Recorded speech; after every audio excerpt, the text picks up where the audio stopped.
Pabida. Eto na, hindi na natin patatagalin. Ito pa isang inspirasyon natin ngayong araw po ng Biyernes, mga kapatid.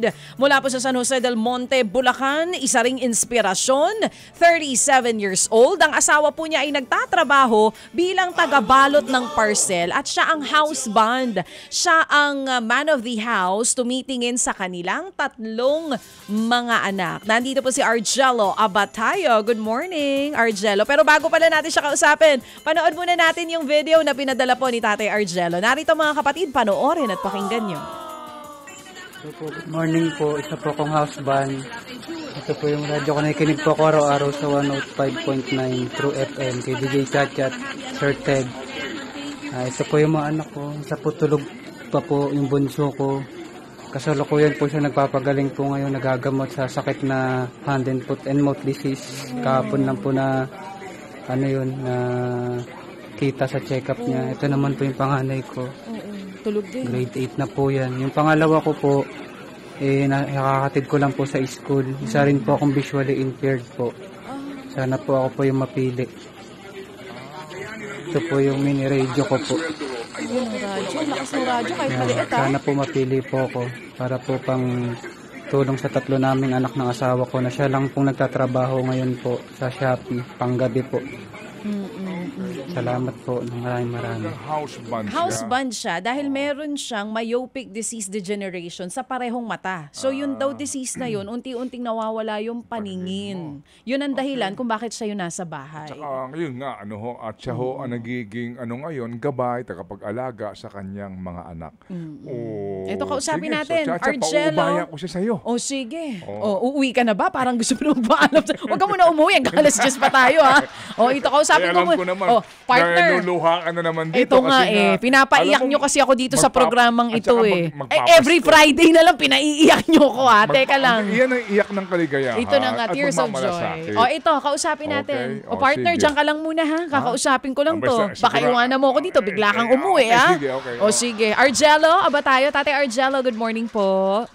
Hello po, DJ Chacha. Good morning po, Sir Ted. Good morning po. Ang Good saya morning. ni Ang saya ni Argelo. ngayon, At Tatay Argelo, question lang po. Bago po kayo tumigil sa bahay, ano po yung dati nyong trabaho? Isa po kung food panda delivery po. Bike lang po ang gamit po, ma'am. Wow, sipag. Bisikleta. Oo, may mga ganun. Opo. Hanggang ngayon dito sa Maynila, magdi-deliver 5 kilometro, 10 kilometro ng pagkain. Oo. At Opo, ma'am. For 2 years po yun. 2 Kasi taon. po, dati po akong nasa Manulife po na nagtatrabaho po bilang janitor. Kaso po nagka-pandemic, nagsara po yung building.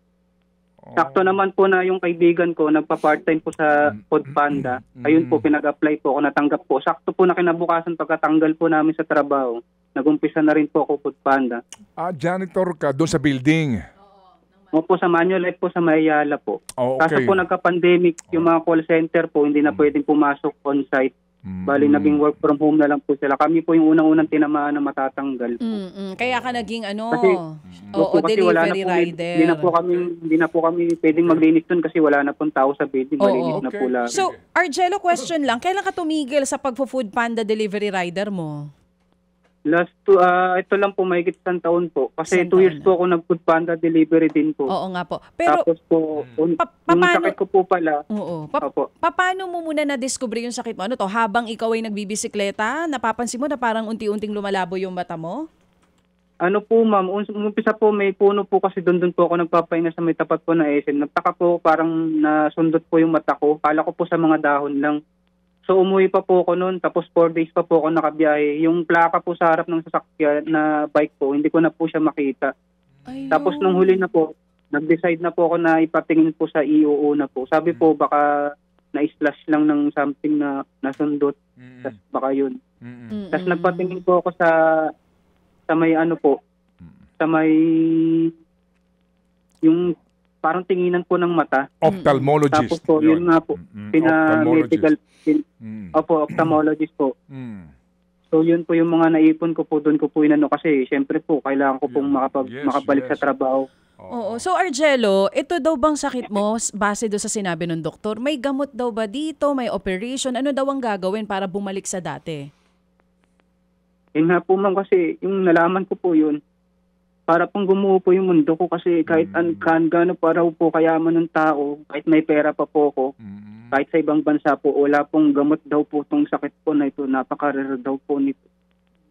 Wow. Hindi po katulad po ng myopia na yung iba po na katarata na pwede pa pong magamot. Ito po, hindi na po siya talaga nagagamot. Talagang unti-unti niya na pong Mabubulag. kakainin yung ipakainin po yung vision ko po.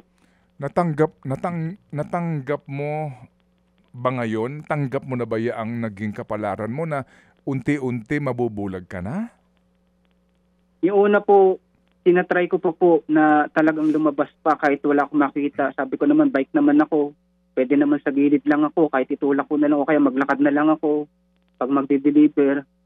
Kaso hindi ko po talaga kaya. Sabi ko ng mga kamag-anak ko, kaysa iris mo, 3 pa yung anak mo, bata pa yan, magpalit na lang kayo ng asawa mo. Total, kaya mo na pa naman eh. Mata lang ang nawala sa'yo, kaya pang kumilos sa bahay, sa loob, maglaba, magluto, magsaing. Kahit yung ulam-ulam nyo, itlog-tog lang, mabilis lang lutuin, hindi na yung may kailangan pang mga hihiwa-hiwain na ano. Oo. Kuya, Session po. Opo. kaya ka na natili na lang dito sa bahay para din sa safety mo, ano? Kuya Argelo, Opo. so ngayon, ano na lang nakikita mo? Parang nakakakita ka pa naman pero talagang unti-unti nang lumalabo. Parang ganun po. Ano na lang po, yung side ko na lang po, tapos kahit kaharap po yung tao, hindi ko na po siya nakikita. Hindi na rin po ako nakakapag-type sa cellphone, pinapabasa ko muna po sa anak ko, sa panganay ko po na grade 8. So ano po yung sasabihin ko, yun po itatype ko po. Kaya hindi ko po maano yung cellphone kanina nung tumatawag po kayo kasi hindi ko po, halos yung mata ko po, ididikit ko na sa screen yun. Makikita-kita ko pa po yun. Tapos kailangan maliwanag po yung cellphone. Yes, sige. Oo, naiintindihan namin. Sige, Argelo, ito bang matatanggap mo? Saan mo planong dalhin? Yung anak ko po kasi, nag-birthday po nung last August 3, kaso nga po wala po kaming ipon. Kasi po, lagi po siyang nanghihingi ng, yung pambaon niya po na 20, nagtitira pa po siya ng 10, pang computer pa uwi, kasi nga mag-research po sa computer shop. Kasi wala naman po kami cellphone na pwedeng pang searching po sa mga activities po nila. Kasi marami na po activities pag high school na po, grade 8 po. Tapos kapag kailangan po i-print yun, nakikihati na lang po siya sa classmate niya. So taon ko po yun na nakikita pero parang lang po, dead mo lang. Kasi wala akong magawa eh. Kasi yung pinikita po na 450 araw-araw ng misis ko na minsan wala pong pasok. Pinagkakasya po talaga namin for 15 days. Makasurvive lang po. Oo, kasi lalo pa ngayon na nagtatrabaho lang si Mrs., di ba? Ang trabaho, siya'y nagbabalot ng parcel ng Shopee. Opo, ma'am. Ang sahod lang naman po, 450 kasi provincial rate po. Ang mahal po ng mga bilihin. Sige. So ngayon, Argelo, yung bahay nyo, inupahan nyo? Sabihanan ko po. Okay. Na sa nanay niya po. Okay, sige. Sa NSC po, parang paba. Saan mo balak gamitin 2,000? Yun po, sana kahit yung mumurahing cellphone lang, at least yung makakapag-searching po ng project niya yung po. Sige, sige. Cellphone. Po ito eh. Cellphone. Okay. Lagi po siyang honor, lagi pong achiever, laging top 1 po. Kaya ako kahit pinupush ko po. Lahat po sila, yung 3 po na ito, lagi pong may honor. Ngayon po, may honor po sila ngayon. Saka achiever po sila, matataas po yung grade. Kapampangan ka ba, Argelo? Kapampangan ka? Ano po, Tagalog lang po ako sa Manila lang, taga-Caloocan po ako lumaki, certed eh. Saan mo nakuha yung honor? Hindi po yung mga anak nila. Yung mga anak ko po. Hindi ka ako yung salitang honor. Kasi akala ko kapampangan ka. Oo. Sorry kasi ako lang yung natuwa doon sa honor mo. Honor student. Honor po yung sa honor student po yun po. Lagi pong achiever. Kaya hindi, nabibiro lang ako. Kasi si Chacha, horror ito eh. Ako horror. Ito pang-horror ito Horror student ako. Oo. Anyway, sige, ganito ha. Argelo. Opo. Okay, Opo. sige. Nakikinig ka sa amin as in araw-araw? Opo, araw-araw po. Kasi po yung pangalawa ko po, alas 5 po, nagigising na kami. After pumatid ko po ng 5:45, sakto po yan yung speaker ko po na maliit, na may radio. Pina-charge ko po ng yun para at least hanggang alas 8 po umabot po. Okay, sige. Kasi alas 8 po may interview na po kayo ng personal po, 'di ba, sa ng DPWH. So, simula 6 po hanggang 8. Naalala niya. Si Naalala. Vince Dizon, ha? Opo. Listener talaga to. Pa-schedule Alam na, niya ha? eh. Mula 6 po hanggang 8 po Okay, yun. okay. Wala nga si Senator.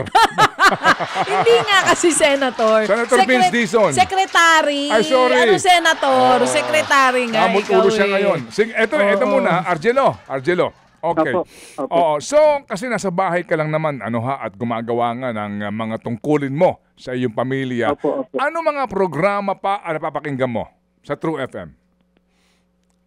Yung kay pag tanghali naman po, after po, minsan po kay Nanay Christy po, sa mga chika-chika po, sa mga artist. Sa mga chika-chika. Okay. Kanino Pero pa? mostly po talaga, consistent po, araw-araw po, halos isang taon na mahigit, 2. After ko po, kasi hindi naman na po ako makapanood ng TV. Oo Hindi na. ko naman po pwede Hindi nga. Ang tanong ko, ano na mga lang po. sandali nga, ano mga programa sa True FM ang napapakinggan mo? Maliban kay Nanay Minsan po Christina, paggabi yung kay suki din tayo. Ano 'yon? Yung kay Brother Jeff po. Kay Minsan po kamukha po kay Steph. Daily Brad. The Daily Brad. Oo, Oo. segment Opo, yun. Daily Brad. Oo. Yung susunod sa amin, yung drama ni Idol Lord. Yung minsan po kapag yung Sana Lord. Yan, alam niya. Oo, sana Lord O, daw. di O, bale. sino susunod kay Idol Lord? Hanggang Bulaga. 3 hours lang po kasi yung ko eh. Hanggang 8 hours lang daw yung Hindi, walang problema. Hanggang yung battery po kasi ng speaker ko, Hindi. hanggang 2 hours lang po. Hindi ka namin inuobliga. Hindi ka namin Yung inuobliga. slot po Argel. ng antena, slot Okay. din po ng Sige. charger. Oo, Okay. sige. Argelo. Oh, Jello, makinig ka Apo, ha, apo. Jello. Sige. Okay, Apo. quiet ka muna. Quiet. Oo, makinig lang, makinig ka ha? mabuti. Okay, Sige po. una. Chacha, rider ito. Oh, Bisikleta to. yes, of course. Pareho ko yan. Rider din yan. Okay, una, Argelo ha. Padalhan mo kami nitong mga sinasabi mong medal ng iyong mga honor students na mga anak. Okay? And then, Sige po. makinig ka muna. Makinig ka lang. Sige po, Masyado kang excited ha. Makinig ka lang muna, Argelo. Okay, lahat ng mga pictures niya, anuman, pagawa mo sa misis mo, hindi kami nagmamadali. Alright? Yang cellphone ng anak mo, wala tayong problema dyan. Kasi si Happy 11 kaagad nagbigay ng 5,000 eh. Yes. Yan, okay. Itong 5,000, pambili ito ng cellphone. Meron pa. I-relax. Oy, ako din, hindi rin ako eh. O sige, ituloy mo. Pang 5,000 piso pambili ng cellphone. Tuloy. Okay, 5,000 piso. Kasi nabili kahapon ni tatay, 5,000 mahigit lang yon. Alright? Sige, okay. Ngayon, eto ha. Dahil itong mga anak mo, sigurado ako, kailangan din ng mga gamit sa pag-aaral para magkaroon ng inspirasyon. Maliban sa cellphone, bumili ka rin ng gamit ng mga bata galing kay Happy Nanay, 3,000 piso yan. So meron ka ng 8,000. Okay? Tama yan. Tahimik ka lang. Tumahimik na siya. Bibiro lang ako. Okay, ngayon eto ha, Jello. Maliban sa 8,000 mo na tatanggapin, klarong-klaro yan, pagdating ng mga iyong sinasabi na mga honor na mga anak mo, etc., pati yung misis mo, gusto namin makilala, bubuuin na namin ito sa 12,000 piso galing kay Happy Man at kay Happy K. Yan pauna lamang na 14,000 ha? Wow. Ngayon, masalita ka na. Opo. Okay. So magkano ang total? 14,000. 14? Yeah. 14,000 pesos? Wow. Para masama na yata loob mo, no? Oo, tingnan Salamat po. Nagulat siya. Nagulat ka ba, Argelo? Sobra na po yan kasi ang ko lang po talaga, yung pang-searching lang po ng yun lang naman po talaga yung yung... Sige, babawasan namin. Hindi, wag. Nagulat lang siya. Pero Huwag mo nabawasan. Hindi. Maraming salamat po kung madadagdagan po. Oo. Hindi, ito na ha. Sige. Ito lang ipauna, 14,000. Okay, Jello? 14,000 ito. Opo. Hintayin lang namin yung mga preba. Gusto namin makita mga anak mo na nagising Sige po. at para lang namin sila makilala. Gusto namin masaya ang iyong Pasko ngayon. Kaya hindi pa tayo tapos dito ha. Itong 14,000 ay pauna pa lang ito. Okay, Jello? Opo. Sige. Salamat po. Ngayon, magpasalamat ka higit sa lahat sa Panginoon at sa mga nagmamahal sa iyo. Sa mga nakikinig ngayon na nagtitiwala sa iyo. Sige, Jello. Una-una po, salamat po kay Lord kasi kahit po nagkaganito ko, nababawi naman po sa mga tao na sa paligid ko na tumutulong sa amin. Kayo po, salamat po. Ginawa po niya kayong tawag dito, ginamit niya kayo upang matulungan kami kasi sobrang hirap ng buhay ngayon, kaliwat kanan ng problema ng bansa. Kaya talagang kaming may hirap talagang natatamaan. Halos hindi nga po ako makalapit sa SSS. Kahit ganitong kalagayan ko sa mga government, maging sa barangay, hindi rin ako makahingi ng tulong sa mga PWD kasi voluntary lang daw sila. Kaya salamat po, ginawa po kayong instrumento ni Lord na makatulong. Actually, kahapon pa po ako nag-send. Tapos po, hindi nga lang po ako na Tapos po kanina, nung narinig ko po, pagbukas ko po ng radyo, narinig ko po na second batch kay DJ Chacha. Yun po, talagang nag-video po ulit ako. Tapos nagpursige na ipatype sa anak ko yung ipasend yung video. Sige na, second batch na to. Baka sakaling manalo na tayo. Mapili tayo, anak. May pang-research ka na. Opo. Yun, maraming salamat po sa mga Happy Anonymous na tumulong po. Amen. Talagang po to. Talagang sobrang blessings po to sa pamilya ko. Opo. Amen. Kasi sa dami-dami po ng pwedeng tumulong, kayo po yung napili talaga ni Lord na talagang may purpose po talaga si Lord kung bakit po nangyayari po ang mga bagay. Amen. Sigurado po siya, hindi niya po tayo bibigyan ng problema na hindi natin kayang lutasin. Amen.